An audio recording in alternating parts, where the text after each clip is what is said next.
Black people, now y'all know I had to do some research because what we're not about to do is let some black organizations that we've never heard of and never seen in the black community come out and try to tear down one of the only black celebrities who've had the courage to speak on the bias and the catering to that the LGBTQ community receives from the media.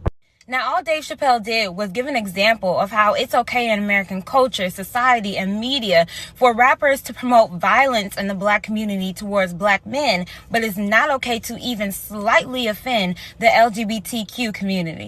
Google it. The baby shot and killed a in Walmart in North Carolina. Nothing bad happened to his career.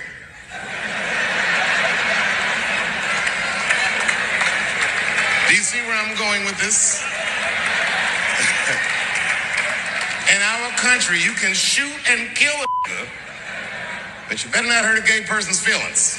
Now, the National Black Justice Coalition claims that Dave was somehow perpetuating transphobia, which perpetuates violence, and that 2021 is on track to be the deadliest year on record for transgender people in the United States, thus justifying Netflix to be able to cancel his show. Now, black people, I had to go look this up myself because the way they're canceling folks who speak on anything about the LGBTQ community, I thought I was about to see transgender people being killed in the hundreds and the tens of thousands. Literally, 28 transgender people have been killed so far in 2021. I tell you, I cannot make this up.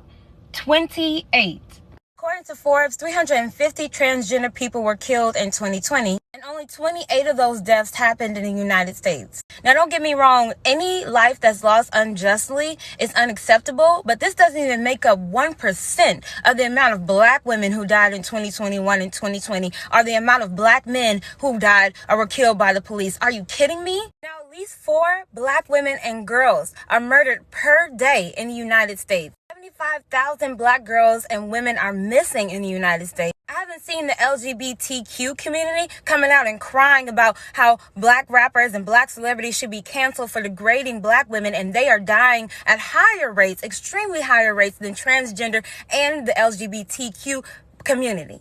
Why don't y'all ever talk about the violence that the LGBT community is committing against each other? Because apparently domestic violence is happening at even higher rates than heterosexuals. Black people, there's never any outrage about black men and black women dying, about the conditions that our community is in due to the perpetuating of violence in our music. It's up to us to make our communities safe and decent places to live. So we are going to continue to fight for black masculinity, because last time I checked, black men are the only ones who are going to protect black women. It certainly won't be the LGBTQ community. So Dave was absolutely correct.